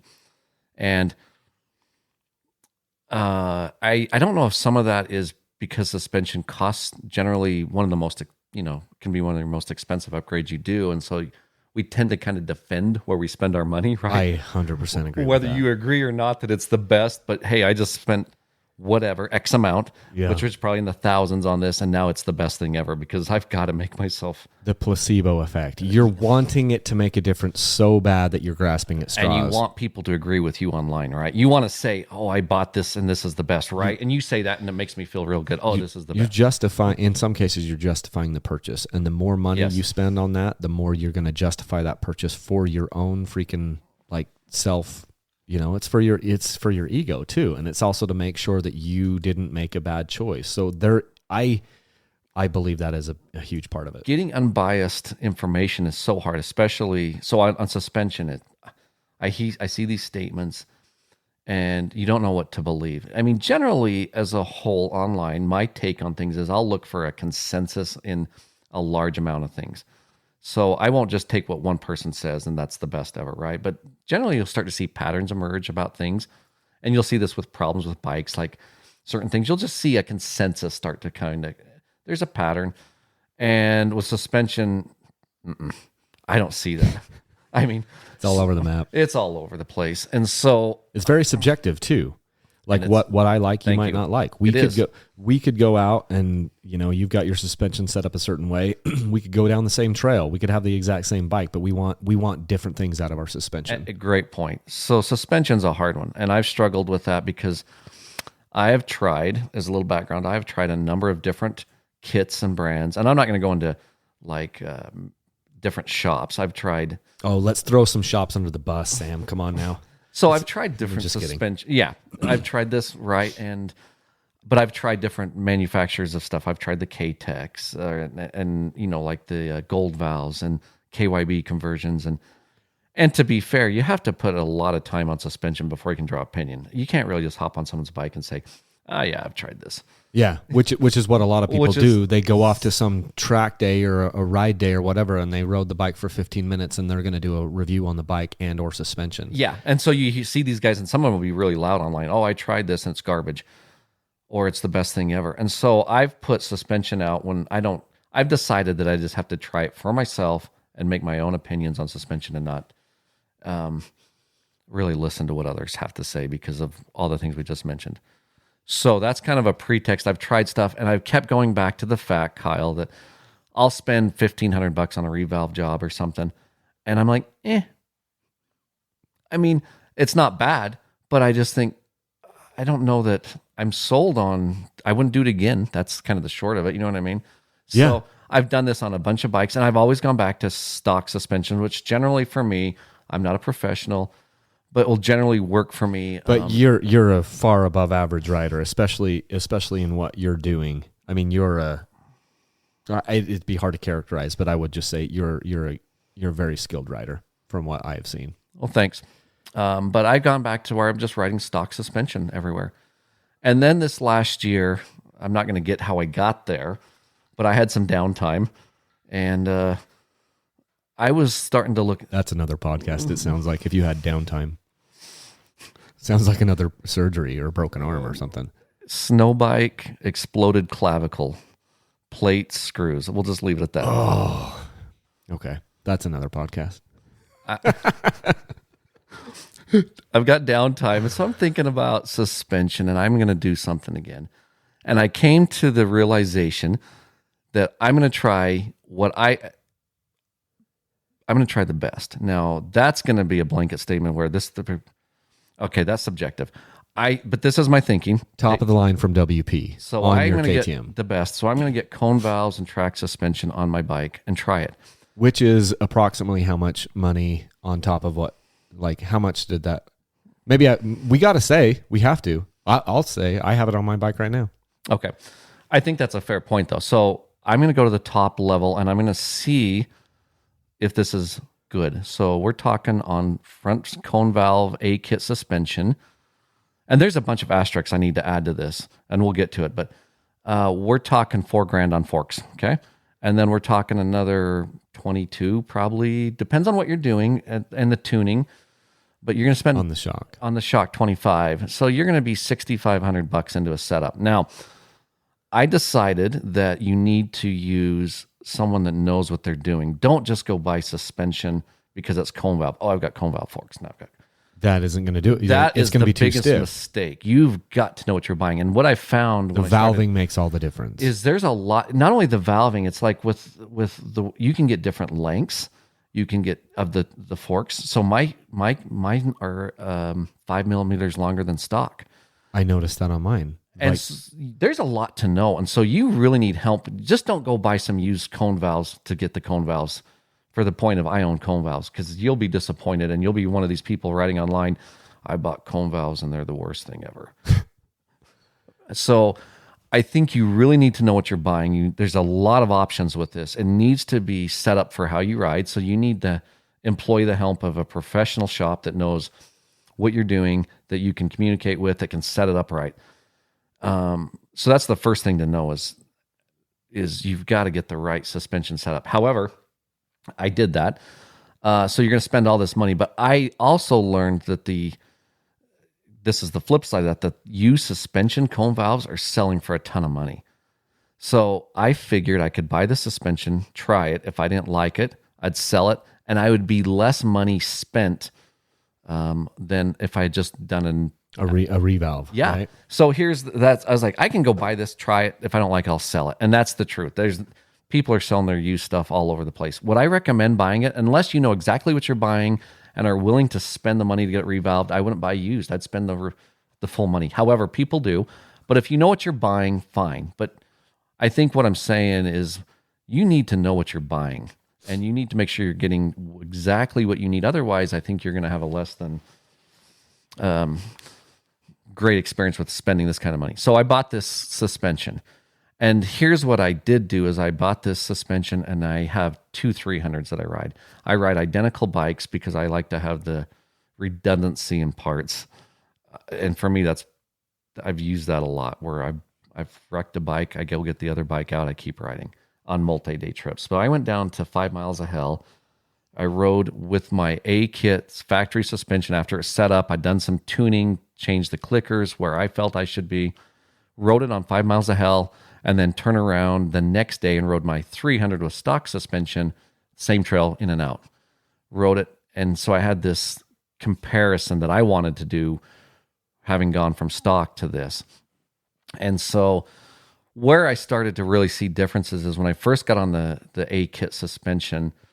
You can tell it's different, but you're not like, oh, night and day. I didn't see that. When I started to ride the stock bike again, though, I noticed some real differences and things that I liked a lot, and I could start to see differences. And what I've concluded to is that the suspension, the closed cartridge suspension allows reactions to happen so much quicker. And so the suspension's ready for your next, what would you say, obstacle, bump, whatever. It's ready sooner, which allows you to push the suspension for me harder because it's ready sooner. I'm not waiting for the bike to get ready and react and be ready. It's already done. So for me, I've noticed that the cone valves react quicker, do what they need to do in a shorter amount of stroke. And I really like that because the suspension for me is ready to go sooner. So for instance, like on 5 Miles of Hell, you'll know this, Kyle, you can go and do there's places you can't blip. You actually have to drop the front off. There's not enough where you can just blip and jump the front end out there because you've got to turn right after it. You can't do so you just have to drop it off. Drop it, and you're probably going to skid your hit your bike on your skid plate. Your pipe, and you'll notice and some of them are pretty pronounced drops, right, Kyle? So you really notice it on this trail. With this kind of suspension, I noticed that it wouldn't take the whole stroke to absorb these drops. It was ready really quickly, which is I guess the best way. So what I've kind of was saying to you is, hey, maybe I've always thought factory suspension is not really something that's for me. It's too expensive. But when you look at, if you spend $1,500 per revalve or $2,000 per revalve per every bike you have, what if, and you own 3 bikes, that's $6,000. If you get this suspension, you set it up, you transfer this suspension from bike to bike, and all of a sudden you're spending virtually the same money if you amortize this over the cost of 3 bikes, of what you would on just an average revalve job. Yeah, because I just threw $6,500 in the calculator, and then I divided it by $1,800, which is a typical revalve, and that's three and a half revalves. So if you liked what you had with your A-kit suspension, and you could use it over the next 3 bikes, you've essentially paid for it if you're the type of guy that's going to have to do a revalve. And then also on top of that is to say nothing of if you like it. So I love the fact that you've gotten into a happy spot with it and you feel like you can find some benefits. That gives me hope, because I've got Moto Experts has let me borrow a set of cone valve forks and a track shock. And I've only ridden the bike twice with it. And one of the times I couldn't push it because it was muddy enough. I wasn't comfortable pushing. And then the last time I rode, I went to the desert, there was also a little bit of mud. And so I felt like I was going maybe 90%.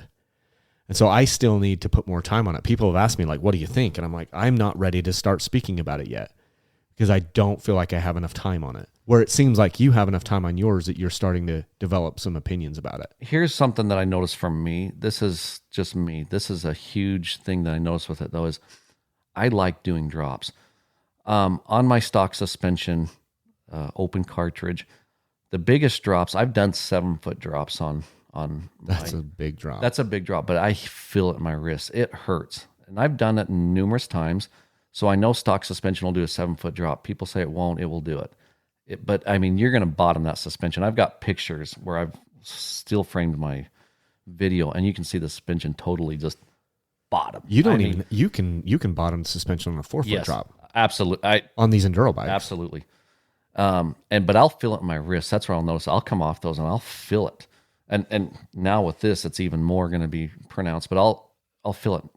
When I had this bike in Moab the last time, I went off some 7-foot and 8-foot, and I did a bunch of these. I mean, I did the biggest drops I've ever done. We're talking, onto flat dirt or flat ground, onto slick rock. So we're talking solid 8-footers right onto, that's as hard as it gets. And this suspension was amazing. I couldn't believe how my wrist didn't hurt. Didn't hurt. The confidence level I felt coming off those was, when I come off a 7-footer on stock suspension, it bottoms, you feel it in your wrist, and you're like, ugh. It's like a shockwave through your whole body. This suspension, it's awesome for drops. Man, it will do drops. Hard drops, big drops. So I'm excited on that, because before my wrist, and before I'd broken my wrist here, I'd have times where I'd have to wear a wrist brace because I'd done some stuff to where it just hurts from that kind of impact. Riding this in Moab, and I did a ton of them. I did a bunch of them, had zero feeling in my wrist that it was hurting. So I think for me, I think suspension, there's all kinds of setups. I'm not saying, hey, you guys got to go get WP cone valves, or, you're missing out. I'm just saying this has been my evolution. And part of that evolution was realizing, hey, if I'm going to spend $1,500 or $2,000, whatever, per bike, you could go buy this kind of suspension and be transferring it from bike to bike. In fact, the people that set my bike up said, you'll find this is what they said, that you build your bikes around your suspension, that pro level riders build their bikes around their suspension. They sell the bikes, keep the suspension. I've always been kind of a guy that's, I rotate my bikes out pretty regularly and get the new, everything's new. This will be one of the first times I'll keep this, this suspension, and it'll stay with me and go to the next bike. So that's very interesting to me. And I'm really glad we had this conversation, because you just said something that no one else has said. And it's that you have found that you have a level of comfort through your bones. Like a lot of people will say, oh, I got this and I love this suspension or the way it's valved or whatever, because I have so much confidence and I feel like my front end is glued to the ground and all this stuff. And I've always kind of taken that with a grain of salt, because I feel like so much of riding these bikes is body position and throttle. Like you can hit, like if there's a root in the trail, I've done this a lot, where it's like I see a nasty root in the trail, it's kind of off camber, maybe it's sticking up 6 or 8 inches or whatever. And if you are not prepared to hit that thing with your front wheel, and you just plow into it with the front wheel, all of a sudden it's like you feel this total shockwave through your wrists and up into your shoulders and everything, and the bike kind of deflects or whatever. I've then done something where I've turned around, and then knowing that I'm going to hit that, just literally just preload the suspension right before I get there, and the front wheel just glides over it as if I'm on some A-kit suspension. You know what I mean? And so much of this is about body position. And so I always look at suspension stuff from a subjective perspective. But what you're saying is slightly different. What you're saying is, look, I can tell there's certain things that happen to me on my bike, which is drops, where this is actually putting less shock through my body, and I can feel it in my bones. That's one of the things you just said. I've never actually heard anybody characterize it like that. And if that's true, which I'm taking you at face value, then what's the price we put on that? You know what I mean? You've got a wrist brace right now. And it sounds like what you just told me is, if you had the choice, because you have 2 300s, and don't let me put words in my mouth or your mouth, but you've got 2 300s, and right now, which bike are you going to go pick? I think what you just said is you're going to go pick the bike that has the A-kit suspension. Yeah, and I can say that because you've ridden them back to back. Subjectively, I've not listened to somebody else. I'm not trying to justify it off the cost. I mean, I want it to work for that kind of money, but I literally ridden them back to back, and I've done it enough times between the 2 bikes, which are identical. And yes, I can tell a difference. There is a difference. Closed cartridge, and if you look into closed cartridge versus open cartridge, there's a substantial difference. Now, I think KTM does a really good job for the majority of people who buy a 300 or whatever they're buying. That suspension is really good. It really is. I'm not going to say it's crap. People who say WP is crap, I disagree. I'll just straight out say it, because I think they have an agenda. Like if you say any of this stuff is crap, I don't care if you're saying KYB, Showa, or WP. If you say any of those things is crap, you've lost me. Get on an old bike that's 20 years old, and I mean, the advancements we've made in suspension they're really good. Yeah. So I think they've done a good job saying for the cost, because if you're going to put closed cartridge forks on every bike, you're going to bring the cost up a bunch. So I think they've done a good job saying, for this amount of money, we can give you this kind of suspension. The fact of it is, though, that closed cartridge is a better suspension system, but it costs more money. Open cartridge, the stuff they give you on a stock bike, will do so much. And it does. I'll tell you, it does so much. I mean, I've done stock suspension for years, and it will do lots of stuff. It does everything.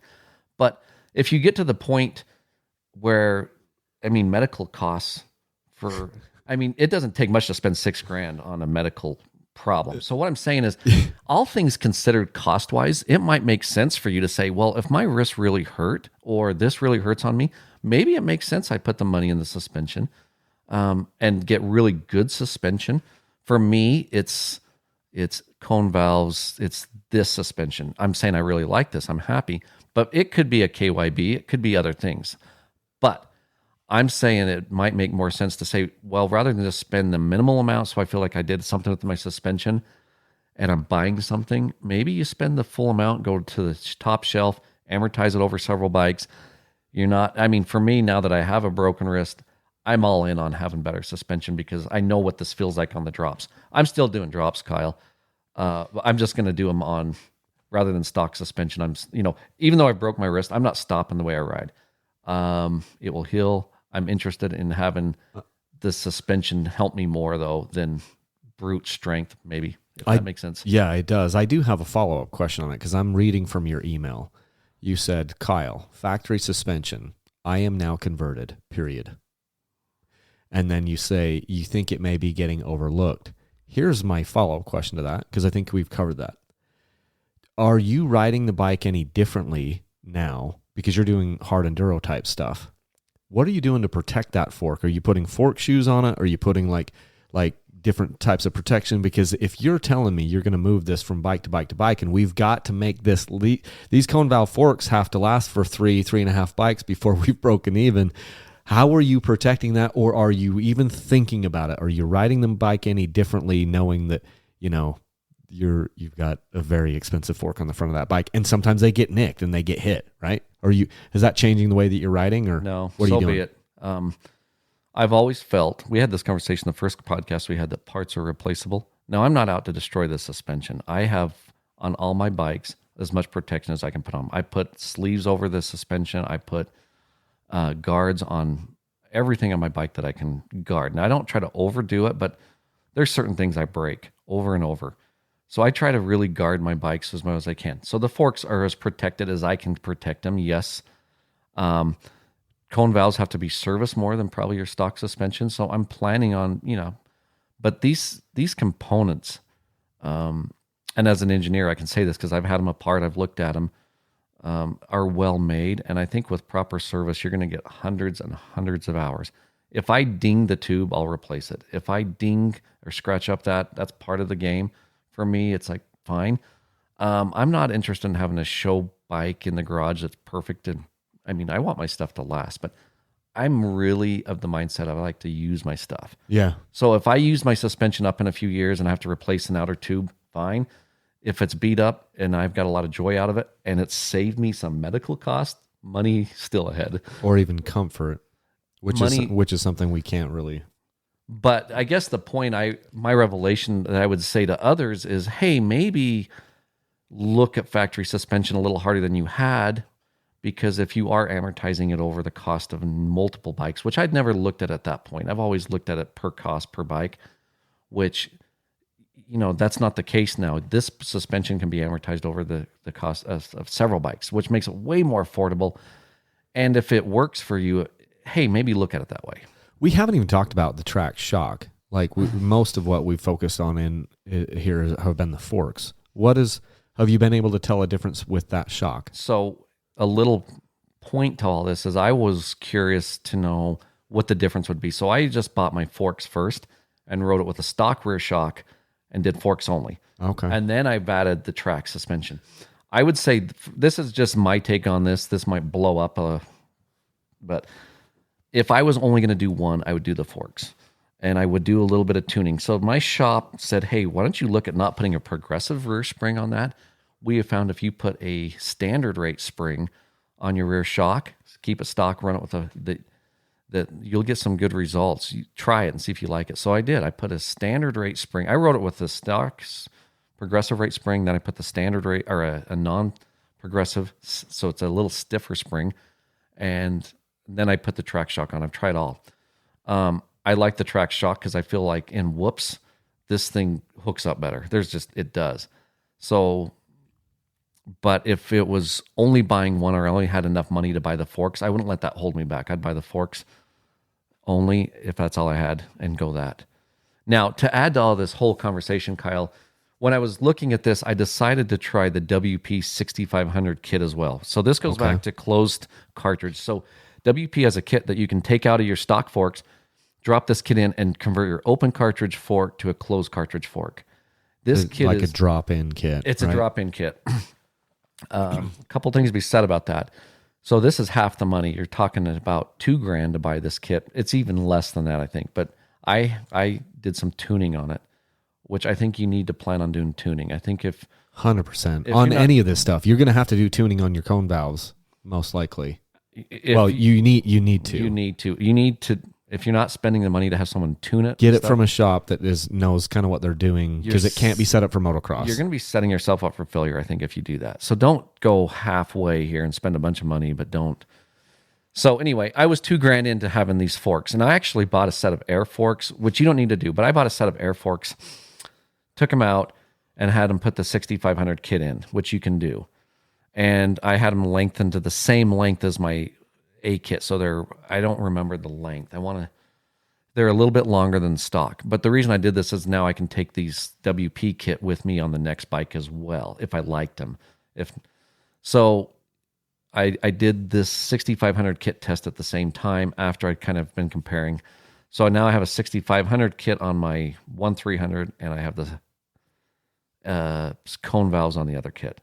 The 6500 kit, or the bike that has the 6500 kit, I don't have a rear shock on. So it's still got a stock shock, but has a 6500 kit in the front. Okay. I think that kit is a lot of bang for the buck. Like, I think that thing is way overlooked, that 6500 kit. It's a closed cartridge kit, as I mentioned, conversion. So you would take your air fork and convert it over to a closed cartridge with this Exact Pro 6500 drop-in kit, or right? You that's what I did, but that's because I bought some air forks. But you really can put them on your Explorer 48s. Okay. So you could take your XCFW and just pull the guts out of it, and for $2,000 put this in, essentially.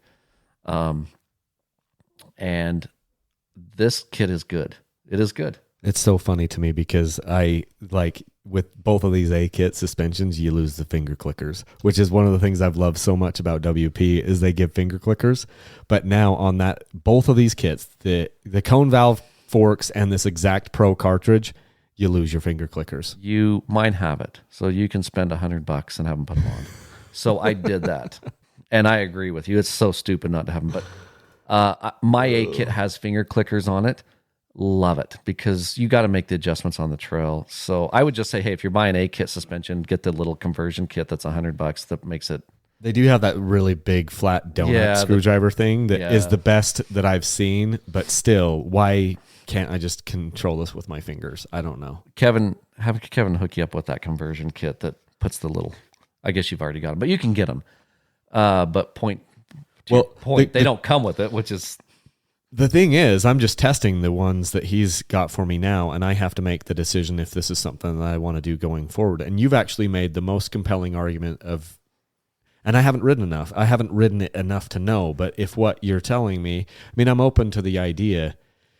I'm hoping that this month, because it's a sweepstakes bike, it's September 2nd when we're recording this, I can ride the bike clear up until the end of the month, and then I got to put the thing away, because it's going to be given to someone else. And the A kit suspension is not coming with the bike. It's going to be given away with the stock, air fork or whatever.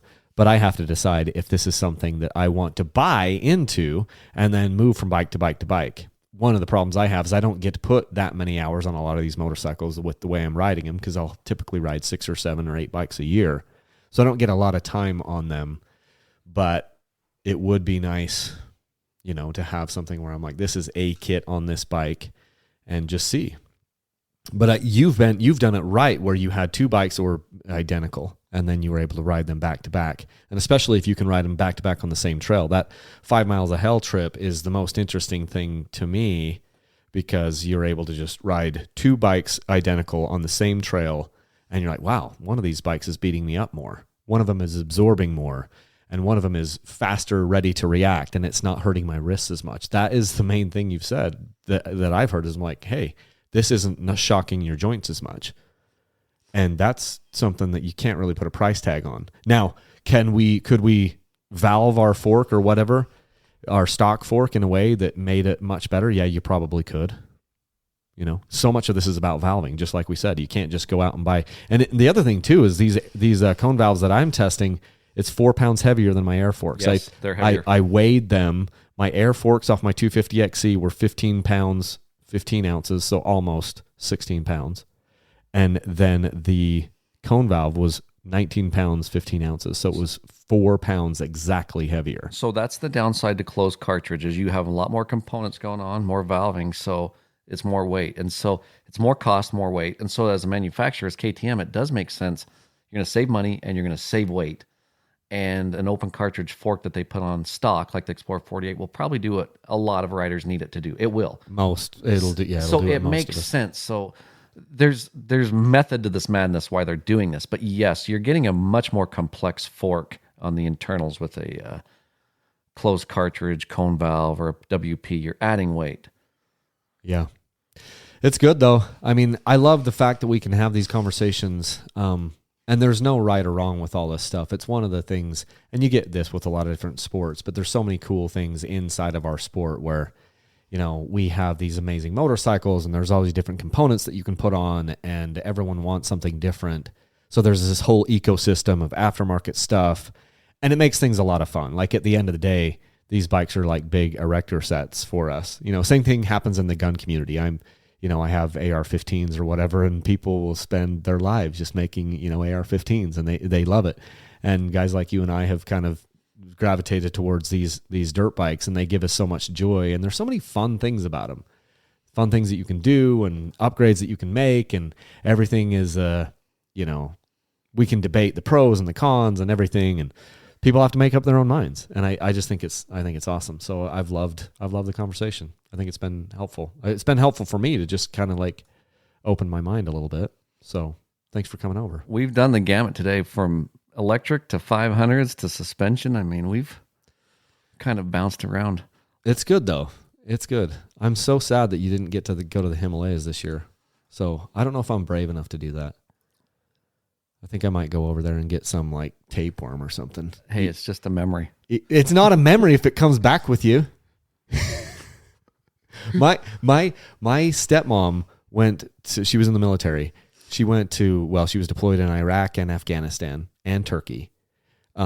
She ate something over there. I can't remember which one it was. It was Iraq or Afghanistan. She ate something over there. She's never been the same. Oh gosh. You know what I mean? Yeah. And so she has dealt with like gut issues. I don't know if that's TMI. I don't know if my dad listens to this podcast, so he'll hear. So Dad, don't tell Lynn I was talking about her on the podcast. But she has never been the same. And that worries me. If I go to some third world country and eat something out somewhere on the dirt bike, I come back with this gut issue or a tapeworm that never goes away. Do you worry about that? This goes back to our first podcast that you and I made. And I try to, in business and in dirt bike riding, to not make decisions based on fear. Oh, yeah. So there are those possibilities. There's possibilities all over the place, but I try not to make the decision based on that. I guess I feel like I'm being lectured. No, I feel like I'm being scolded. I feel like I just got put in my place. No. It's like, Kyle, you're making this decision based on fear. You need to man up. So you're probably right, though. I don't. I adventure ride. Let's go back to that for a second. Let's go back to. I don't know what it is with adventure riding, but your guys that adventure ride, they're listening, will know this to be true. For some reason, when you go adventure riding with a bunch of guys, so much crap happens. I mean, it's just every time you go, there's something to be figured out. I mean, people are lost, or this bike's broken, this is gone, we're in the middle of nowhere, we don't have this. There's just always stuff. And it gets crazy, Kyle. The stuff that has happened on my adventure rides is just... I mean, there could be hours and hours of podcasts. The stories that have happened. That's what's so fun about it, is you go on these trips to go motorcycle riding, and then life, just this... Stories in life This happens. adventure evolves, and it always happens almost every trip. So, but my point in all of that is a lot of these are not great. I mean, a lot of these have been problems. Like, legitimate, when you're in the moment, you're like, this sucks. This is a problem. This isn't like having fun kind of thing. But they're memories. And now as you look back, as I look back on all these stories, we laugh, we have smiles, we have all these stories in the group that we talk about. Like, remember this one time when we went and we left the tire iron inside the tire because we couldn't find it, and we thought John had picked it up, and then we go another mile, we have a flat and it's dark and we're lost, and we find the tire iron the next morning inside these are stories that you have. Yeah. That are, and so I guess I look at life a little bit as like this. Let's go to the Himalayas. I don't want to get sick. I don't, but it's the adventure of it. It's the memories that come. I can relate to that. That sounds fun. So we'll have to do a podcast after that, and hopefully we go for a ride before that time. When's your go live date on that list? Your doctor people know that this bone is a slow healing bone. So I'm hoping, I feel it changing. I hope I get there soon. It's been 6 weeks. For most bones, that's long enough, but this bone has a lot of blood supply, so it heals. And plus the way you use your wrist, it articulates a lot. So it's kind of a slow healing bone. I'm hoping, though, in a couple of weeks to be back at it. I haven't been up to some of my favorite places to go. I'm from Wyoming. I haven't been back up there this fall yet to ride. So I got some stuff to still get done this year. So it will heal. But we need to get out together sometime. Yeah. We keep saying that. Maybe we'll put you on an electric bike and see what you think of the EXC. Yeah, we should. And then I have to ride this A-kit suspension. And I'll bring my A-kit. Maybe. No, because we could do it in a couple of weeks. If you're good in a couple of weeks, we can go A-kit versus A-kit. That would probably be interesting, wouldn't it? 250XC. And just see how different they're valved. Because yours is on a 300XCW, so you got a little bit different geometry. And mine's on a 250XC. But, yeah. Well, thanks for coming over. This has been super fun. And next time we do it, hopefully your wrist isn't broken. Well, thank you for having me again. It's always a pleasure to come by, talk bikes, and life's good. So appreciate the opportunity. And it's always a pleasure, Kyle, to come by and chat with the Kyle Brotherson. The Kyle Brotherson. I'm here. The myth, the man, the legend. Yeah, whatever I am. Okay, well, let's do it again, and we'll chat soon. Thanks, Sam. See ya. Okay, bye.